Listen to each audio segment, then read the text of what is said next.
Senhor em Tiago. Glória a Deus. Tiago, capítulo de número 4. Glória a Deus. Eu prometi aos irmãos que eu iniciaria hoje uma série de mensagens, a qual nós vamos discorrer durante todo o mês de fevereiro, nas oportunidades que eu tiver de estar falando, fazer uma mensagem continuada em cima do tema Deus e a sua reciprocidade. O que seria a reciprocidade? Pode encostar a porta. O que seria a reciprocidade de Deus? O ser recíproco significa que você corresponde, é mútuo. Reciprocidade fala sobre mutualidade. Reciprocidade fala de devolver. Reciprocidade fala de você receber e dar de volta. Isso é ser recíproco. Quando alguém é simpático com você e você é simpático também com aquela pessoa, você está sendo recíproco. Quando alguém de repente te trata mal e você também trata mal, você está sendo recíproco. Você está sendo um espelho, você está devolvendo o que você está recebendo. Isso é mutualidade, isso é reciprocidade. E eu queria, durante todas essas mensagens, eu chamo de mensagem continuada, porque são mensagens que, se eu fosse pegar o tema e trazer todo ele na Bíblia durante uma mensagem só, talvez daria 2 horas de pregação, 3 horas de pregação, e ninguém aguenta ouvir tanto tempo assim. Então é melhor a gente ir fracionando, cada dia a gente fala um pouco. Vai ter muitas vezes que a gente vai repetir, mas não tem problema repetir memoriza, repetir grava. Então vai ter momentos que eu vou começar de lá para cá e de cá para lá, e vai dar a impressão que eu estou repetindo, mas não tem problema, uma coisa complementa a outra.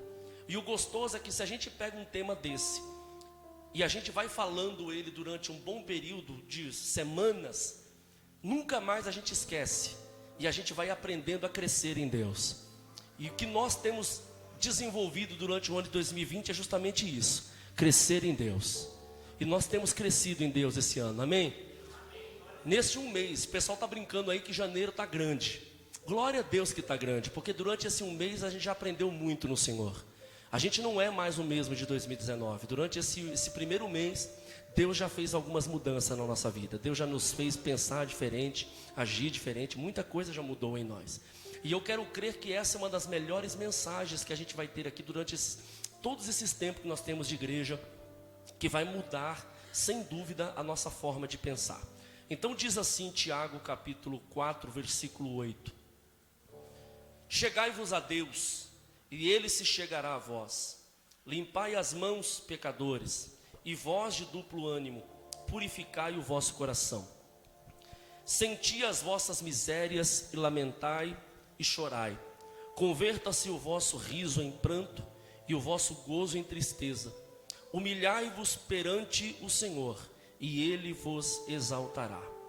Querido, quando a gente fala sobre ser recíproco, eu quero colocar na sua ideia, na sua mente, a ideia de que Deus, e você vai ver isso comigo durante toda essa mensagem, Deus deixa muito claro na Bíblia que Ele só faz condicionado às nossas ações. Na verdade, não seria nem dizer que Deus faz uma ação. Na verdade, seria muito mais certo dizer que Deus reage. Dá para você dizer essa frase comigo? Diz assim: Deus não age, Deus reage. Por quê? Porque nós estamos muito mal acostumados a jogar tudo nas mãos de Deus. Existe uma frase, por exemplo, muito dita por aí, que é uma frase errada. Se você usa, você pode parar. Quando você diz assim: Deus está no controle. A questão é que muitas das coisas que nós estamos vivendo hoje é fruto do que nós plantamos ontem. Se Deus estivesse no controle, coisas difíceis, coisas erradas, acidentes não aconteceriam. Se Deus estivesse no controle, nada sairia do controle. Mas as coisas costumeiramente saem do nosso controle. É porque Deus nos dá responsabilidades, e nós temos que arcar com as nossas responsabilidades. Dizer que tudo está na mão de Deus e que eu não preciso ter responsabilidade nenhuma como cristão, seria ser um cara muito folgado. seria dizer que tudo o que acontece é porque Deus quis. É muito fácil a gente simplesmente dizer assim: tudo o que acontece é porque Deus quis. Existe, por exemplo, uma falácia que diz assim: não cai uma folha da árvore se Deus não quiser. Me mostra esse versículo escrito na Bíblia. Isso é jargão. Esse versículo não existe, não está escrito na sua Bíblia, que não cai uma folha de uma árvore se Deus não quiser. Depois você tenta achar. Não existe. Porque na verdade nós estamos muito mal acostumados a jogar nas mãos de Deus. Nós fazemos as coisas sem responsabilidade. Nós fazemos as coisas sem nos preocupar com o que ela vai gerar. E quando essas coisas dão errado, a gente simplesmente joga como se Deus estivesse no comando daquilo. Não, poderia ter sido diferente se nós não estivéssemos agindo daquele jeito. Jogar na responsabilidade de Deus é ser folgado. Quando biblicamente nós temos que entender que Deus joga para a nossa responsabilidade. Olha o que Deus está dizendo. Se esse versículo não é claro, eu não sei o que é claro. Olha o que o versículo diz aqui, ó. Chegai-vos a Deus. Abaixa um pouco, Elias, está muito alto, me ajuda aí. Chegai-vos, dá mais retorno. Chegai-vos a Deus, e Ele se chegará a vós. Olha o que está dizendo aqui. Se você se chegar a Deus, Deus vai se chegar a você. E se você não se chegar a Deus, Deus não vai se chegar a você. É isso que eu quero que você comece a compreender. Quando a gente fala de salvação, e a Marta já leu aqui hoje sobre salvação, quando se trata de salvação, a Bíblia diz o quê? Diz que não é por mérito, diz que não é por merecimento, que nada do que a gente fizer vai fazer com que nós sejamos menos salvos ou menos salvos. Por quê? Porque Deus já nos salvou. Glória a Deus. Quando se trata de salvação, não se trata de mérito. Você não merece a salvação, você não merecia a salvação. Sim, o que Deus fez, Ele fez por amor e Ele fez porque Ele quis. Mas aí eu te pergunto, então por que Deus fez com que Jesus morresse na cruz para salvar o homem? Todo homem está salvo? Mas Ele não morreu por todos. A Bíblia não diz: Deus enviou o seu Filho para morrer por todos, para morrer pelo mundo. E eu posso dizer que o mundo está salvo? Eu posso dizer que todos estão salvos? Por quê? Não é por graça e não por merecimento? E se Ele morreu por todos, não era para todos ser salvos? Só que existe uma condição. Qual é a condicional para receber a salvação? Crer. Ele está falando de fé. Sem fé você não adquire a salvação. Na verdade, a salvação, ela é um dom gratuito de Deus, só que essa salvação está nele. É como se Ele estivesse dizendo assim, ó: eu já saí daqui, eu já comprei a sua salvação. Você não merecia, você nem sabia que precisava porque você nem existia. Eu fiz o que precisava ser feito antes de você existir porque eu te amei. E eu guardei essa salvação aqui. Agora, se você quiser ser salvo, você tem que vir pegar. Se para nós não crer no Senhor, Ele não teria deixado tão claro que a salvação ela é condicionada à fé, que a salvação ela é pegada pela fé. E a fé, ela está dizendo o seguinte: é uma ação que você precisa ter para que Deus te dê uma reação. Agora, tirando a salvação, biblicamente você vai ver que tudo o que Deus nos coloca à disposição está condicionado a nós irmos até Ele.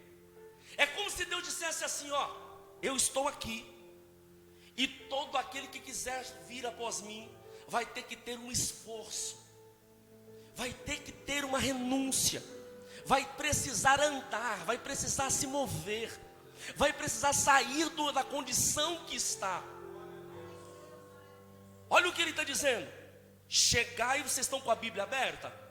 Chegai-vos a Deus, e Ele se chegará a vós. E eu te pergunto, se você não se chegar a Deus, Ele vai se chegar a você? Aí a pessoa pega e diz assim: irmão, se Deus quiser, Ele vai falar comigo. Deus sabe o que eu preciso. Se Deus quiser, Ele vai fazer. Querido, biblicamente você vai morrer esperando. Você nunca vai receber. Porque Deus, Ele é o seguinte: se você ficar inerte, Deus fica inerte com você. Você precisa provocar a Deus. Chegai-vos a Deus, Ele se chegará a você. Ele está dizendo o seguinte: se você se aproximar de mim, eu me aproximo de você. Ele diz: se você me buscar, eu vou deixar ser encontrado. Se você me pedir, eu vou te atender. E se não pedir, não vai ser atendido. Se não buscar, não vai receber. Se não se aproximar, Ele também não se aproxima. Precisa haver um interesse. E é por isso que eu venho batendo na tecla, eu venho sempre questionando isso aqui com vocês. Porque eu quero que vocês sejam pessoas maduras. Porque quando nós chegamos no culto e nos dá a oportunidade de adorar a Deus, nos dá a oportunidade de fazer uma oração, que eu vejo as pessoas caladas, que eu vejo as pessoas fazendo caretas, como se careta fosse oração. A pessoa diz: querido, a sua careta não impressiona a Deus. Isso é só uma aparência de religiosidade. Deus não quer religiosos. Deus quer pessoas que provocam. Deus quer pessoas que causam. Deus quer pessoas que procuram. Deus quer pessoa que chega até Ele e balança Ele, dizendo: Deus, eu estou aqui. Glória a Deus. Olha a condicional de Deus no versículo 10.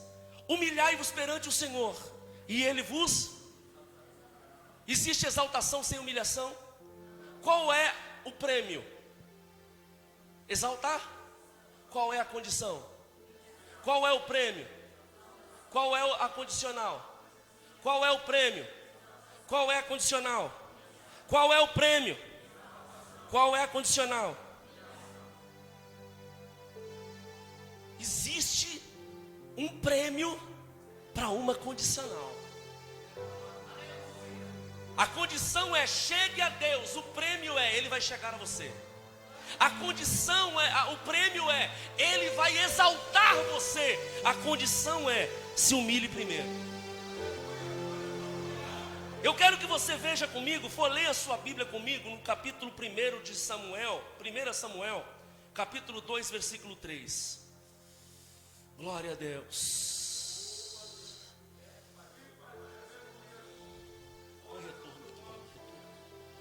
1 Samuel capítulo 2, versículo 30. 1 Samuel capítulo 2, versículo 30. Deixa eu chocar você com essa palavra. Glória a Deus.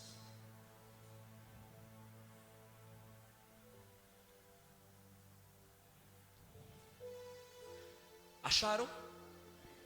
Diz assim: portanto, diz o Senhor, Deus de Israel, na verdade eu tinha dito que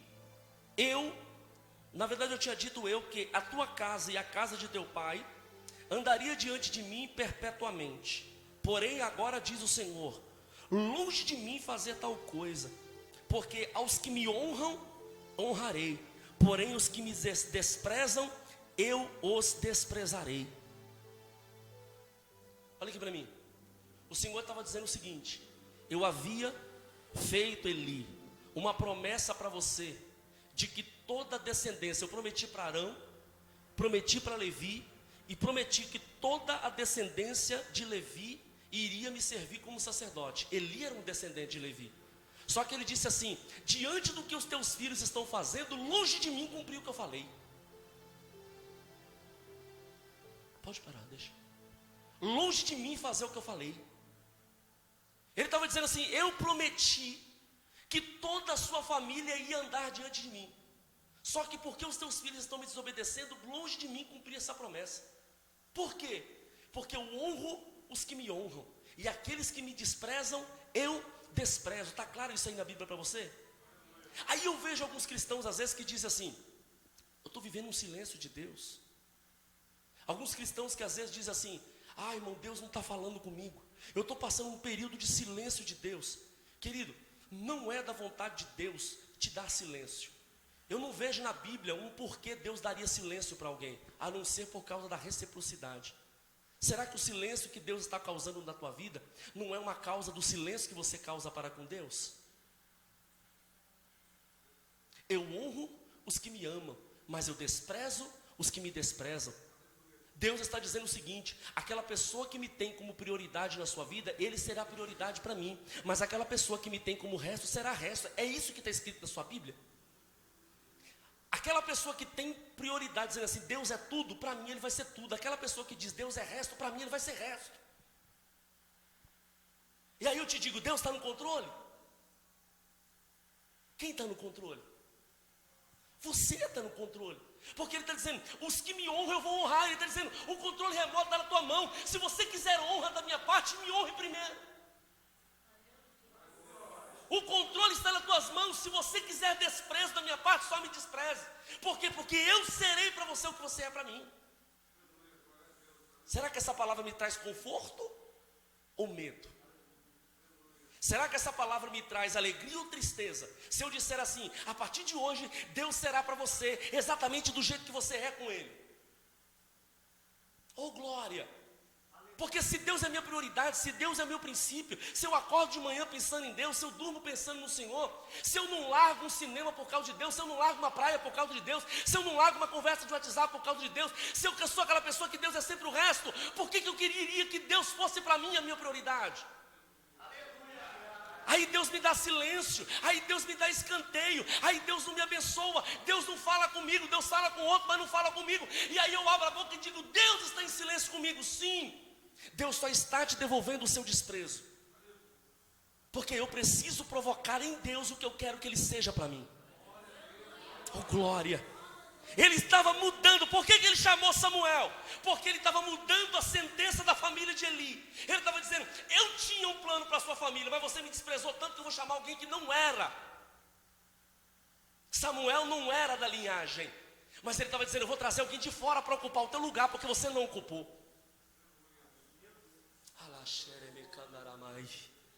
Mas por quê?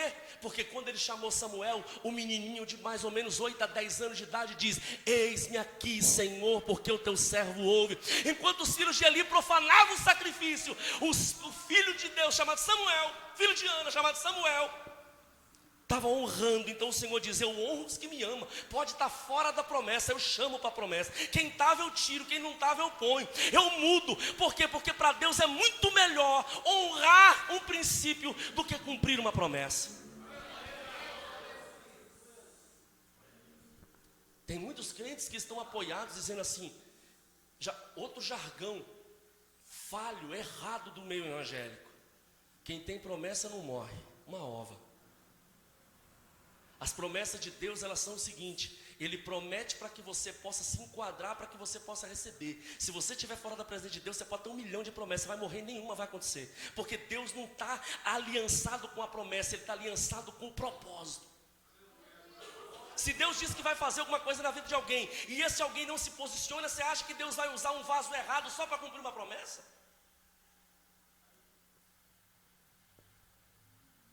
Você acha que Deus vai usar um vaso que desonra só para cumprir uma promessa? Não, Ele faz isso aqui, Ele diz, mudei de ideia. Eu vou pegar alguém que me honra e vou pôr no teu lugar. Mas eu honro os que me amam e desprezo os que me desprezam. Abra sua Bíblia comigo em Provérbios capítulo 8, versículo 17. Oh, glória a Deus. Provérbios capítulo 8, versículo 17. Aleluia.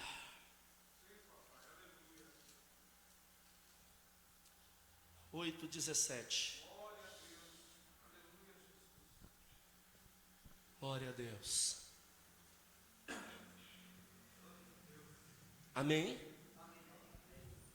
Diz assim: eu amo os que me amam, e os que de madrugada me buscam, Não, você vai ler esse versículo comigo, é pequenininho. 1, 2, 3, vai.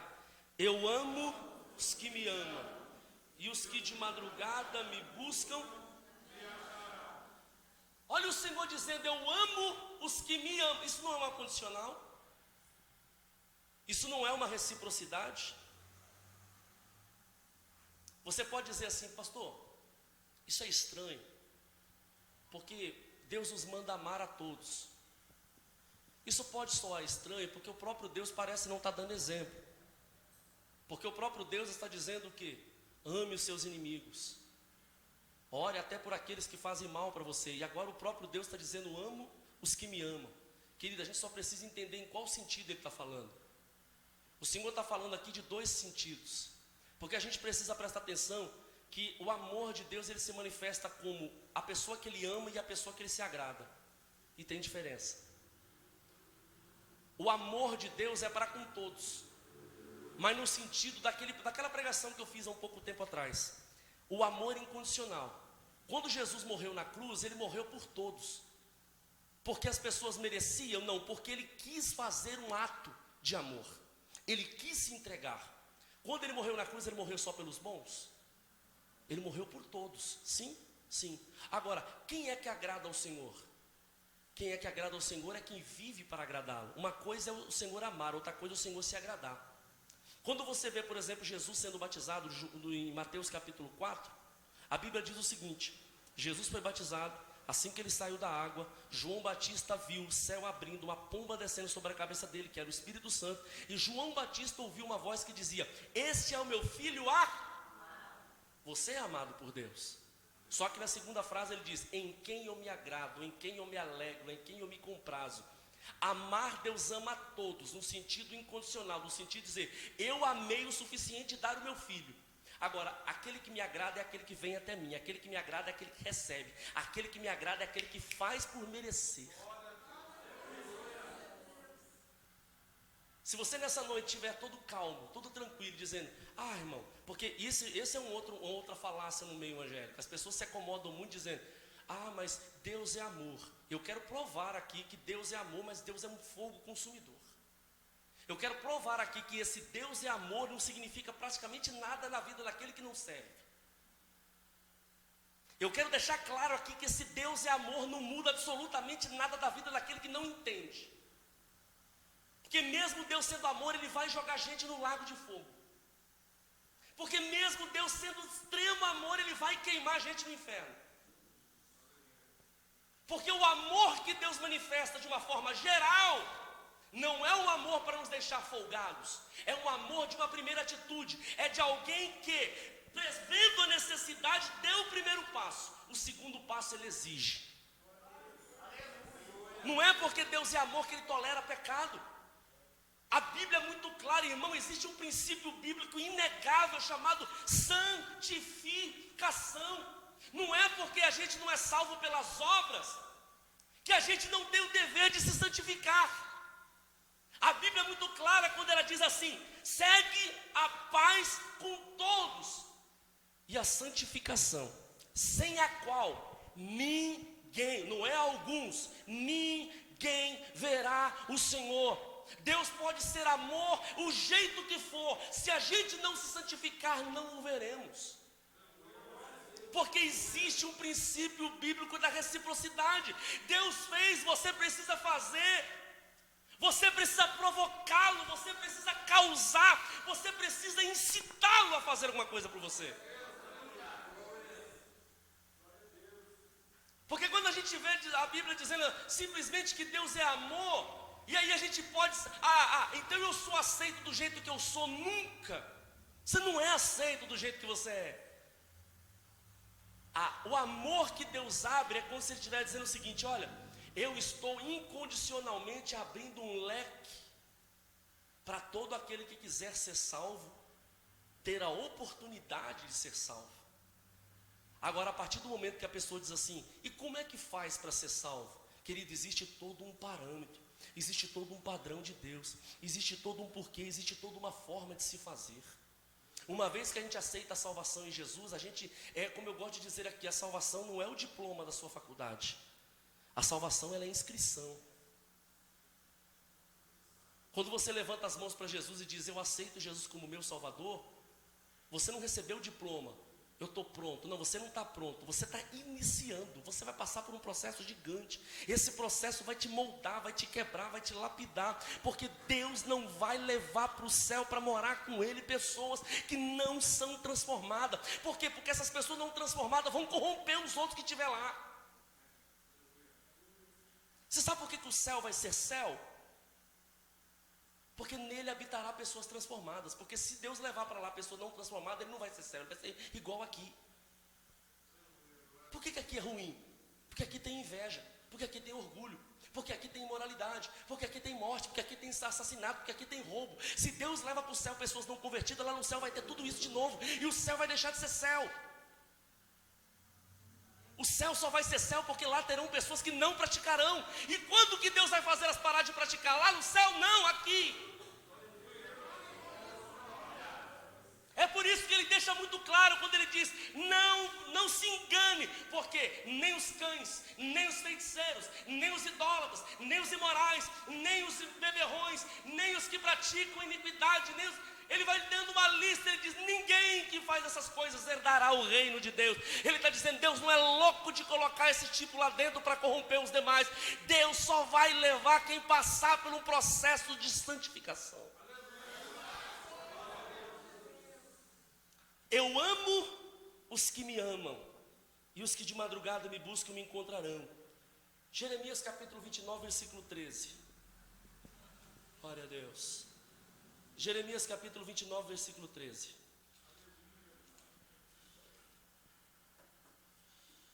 Oh, glória a Deus. Glória a Deus. Bendito seja o nome do Senhor. Aleluia. Encontraram? Diz assim, versículo 12. Então me invocareis, e ireis, e orareis a mim, e eu vos ouvirei. Olha a condicional. Buscar-me-eis, e me achareis, quando me buscardes de todo o vosso, serei achado de vós, diz o Senhor, e farei voltar os cativos. E ele continua dizendo, olha aqui para mim. Cara, Deus deixou esse negócio, é porque às vezes a gente não presta atenção. Deus deixou esse negócio de amá-lo em primeiro lugar já desde o início. Qual é o primeiro testamento? Qual é o primeiro mandamento lá dos 20 mandamentos? Vocês lembram? Isso aí vocês lembram de cabeça, né? Então recita para mim, vai, 1, 2, 3. Amarás.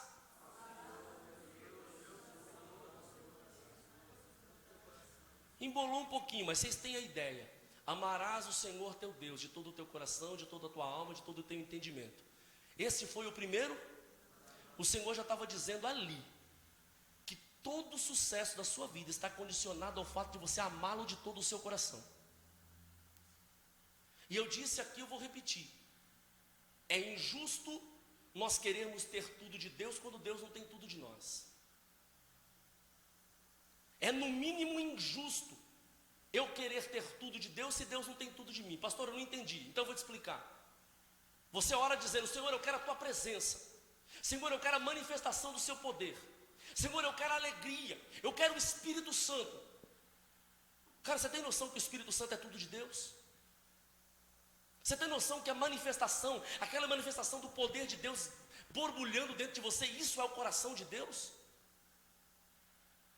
Você acha que Deus vai dar isso para aquele que ele não tem acesso ao coração? É como se Deus estivesse dizendo assim: está no mínimo injusto, porque eu não tenho acesso ao teu coração, por que você teria acesso ao meu?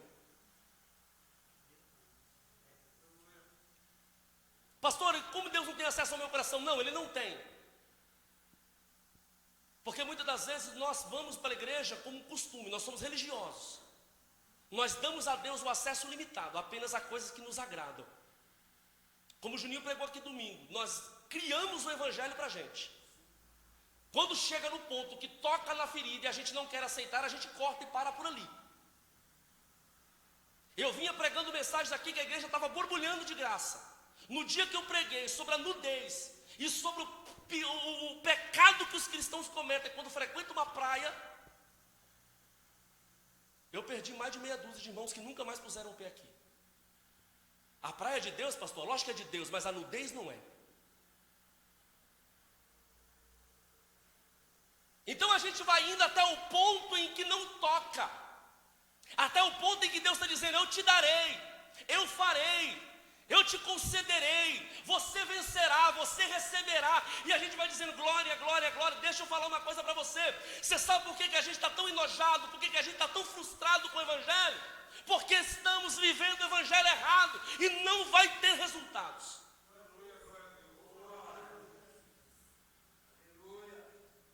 Deus está me levando tão fundo na palavra, e eu me debrucei diante dessa palavra, eu chorei quando eu vi que eu estava tão errado. E eu disse: Deus, eu não sei o que é mais frustrante. Se eu descobrir que durante tantos anos da minha vida eu achei que estava certo, eu aprendi errado. ou se é eu tenho que aprender tudo de novo. Avivamento não é o que a gente recebe, avivamento é o que a gente responde. Você pode receber tudo isso aí que vocês falaram. Avivamento é como vocês vão responder a isso. Avivar é tornar vivo. Avivar é reviver. Tudo que Deus me dá, Ele está semeando na minha vida. Avivamento é como a minha vida vai responder ao que Ele semeou. Deu para entender? Por que Deus muitas das vezes para de derramar poder nas nossas vidas? Porque a gente não corresponde. Então Deus seca a fonte. Porque existe um erro muito grande da minha parte. Porque eu só quero receber de Deus. Eu chego no culto, eu fico pedindo que Deus se manifeste. Mas quando que eu me manifestarei?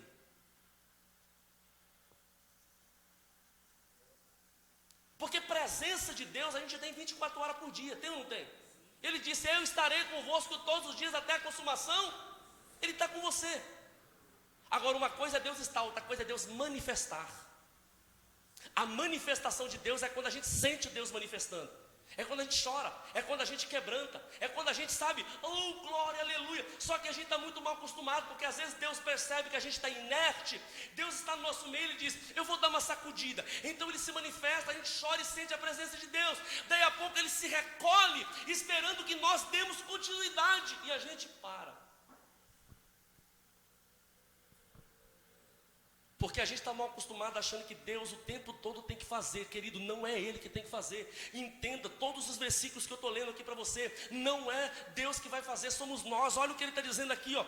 E então me invocareis, e eu os ouvirei. E se não invocar? Não está ouvindo.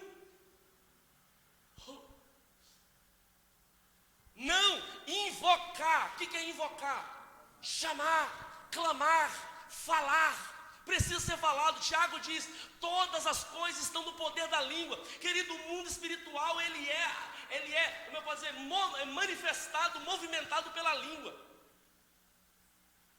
Ezequiel 37, filho do homem, pode reviver esses ossos? O Senhor que sabe. Ele diz, então abre a boca e começa a falar, porque enquanto você fechar a tua boca, não haverá ressurreição. Está condicionado à fala. Ele diz, se você crer com o teu coração e confessar com a boca, você vai ser salvo. Ele está dizendo, você vai receber a salvação quando você falar da salvação. Você tem que confessar Jesus, porque se você crer com o coração e não falar com a língua, você não está salvo. Por quê? Porque o mundo espiritual, ele é manifesto pela língua. É por isso que se você amaldiçoar alguém, você amaldiçoa. Se você abençoar, você abençoa. Por quê? Porque Tiago diz, todas as coisas estão no poder da língua. Então se você abre a tua boca e diz, esse lugar está uma merda, esse lugar está um inferno, vai ficar tudo isso, porque a tua língua cria um ambiente. Mas se você disser, a glória do Senhor está aqui, a presença do Senhor está aqui, esse é o lugar de Deus, aqui é o local. Você cria a atmosfera, por quê? Porque a tua boca movimenta o mundo espiritual. Então ele está dizendo, invocareis e eu os ouvirei. Olha o segundo versículo, buscar-me-eis e me achareis. Ele está dizendo, você vai ter que vir atrás de mim, nego. Você vai ter que sair do teu conforto. E durante essa série de mensagens eu vou agitar você a sair do teu conforto. Porque eu não quero depois ninguém vindo falar para mim que a vida não mudou, sendo que a pessoa não tomou atitude. Eu vou repregar na frente da pessoa tudo isso aqui de novo. Porque a pessoa precisa entender que ninguém vai adquirir nada de Deus sentado no sofá. Ninguém vai adquirir nada de Deus deitado numa cama e dizendo, Deus sabe de todas as coisas. Isso é uma das maiores bobagens que já fizeram. Você vai falar com uma pessoa que precisa ter tomado atitude, ela não quer te responder e diz, Deus sabe de todas as coisas. Deus sabe, eu não. Você tem que manifestar, você tem que sair do teu conforto. Você tem que fazer alguma coisa inédita para Deus fazer algo inédito. Aleluia. Eu vou parar por aqui. Deixa eu ler só mais um. 2 Crônicas 15, 2. Oh, aleluia. 2 Crônicas 15, 2.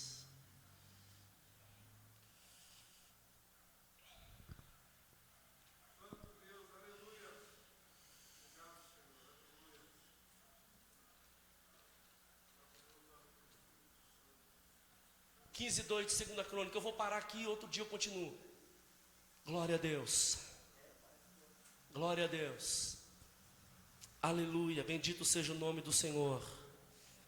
Glória a Deus. Glória a Deus. Amém. Olha o que ele diz no versículo 2: E saiu ao encontro de Asa e disse-lhe: Ouve-me, Asa, e todo Judá e Benjamim, o Senhor está convosco, enquanto vós estáis com ele. Se o buscardes, o achareis, porém se o deixardes, ele vos deixará. O que você achou desse aí? O que você achou desse aí? Quem tem promessa não morre. Você acha? O irmão era da igreja aqui, irmão, fogo puro, se desviou. Eu tenho certeza que ele não vai morrer, Deus vai trazer, não. Por que você tem certeza? Me mostra. Qual é a base bíblica? O Senhor está com você enquanto você está com Ele. Se o buscar, Ele vai dizer assim: eu vou deixar ser achado por você. Ele vai dizer o seguinte: eu me permito ser encontrado. É como se Deus dissesse assim: ó, eu vou brincar de esconde-esconde com você. Eu vou fingir que eu estou me escondendo. Se você me buscar, eu vou dar uma colherzinha de chá para você. Eu vou deixar que você me encontre. É mais ou menos o que ele está dizendo: serei achado de vós, me deixarei ser achado por vós. Ele está dizendo: eu vou permitir que vocês me encontrem, mas eu vou provocar vocês vão ter que procurar. Vocês vão ter que contar. Eu vou fingir que eu estou escondido. Irmão, às vezes Deus finge que está escondido. Pastor, eu não entendi. Você começa a orar e não sente nada. Oh Senhor, eu estou aqui. E Deus, ó. Aí você ora 10 minutos, 15 minutos e diz: não estou sentindo nada, eu vou levantar. Deus não está aqui, Ele está dizendo: filho, era para você buscar um pouquinho mais. Eu estou querendo ser encontrado por você. Eu ia te deixar me encontrar daqui a pouco. Você parou, vai ter que começar tudo de novo. Buscar-me-eis e me achareis, se buscar de todo o coração. Ele está dizendo: eu vou deixar ser achado por você. Olha o que ele está dizendo aqui. Agora, enquanto vocês... Não, você vai ler comigo esse versículo. A maioria da tradução é igual, não é? Lê comigo então, só aqui, ó. Depois de Benjamim, 1, 2, 3 e já, vai. O Senhor está convosco, enquanto vós, se o buscardes, porém se o deixardes, se você sair daqui hoje, olha porque que eu disse que a gente aprendeu o evangelho errado. Porque a maioria dos pregadores passa a ideia de que Deus vai sair babando atrás da gente. A maioria dos pregadores passam a ideia de que a gente vai errar com Deus, a gente vai fazer pouco caso de Deus, Deus vai sair babando atrás da gente. Deus não vai atrás de você.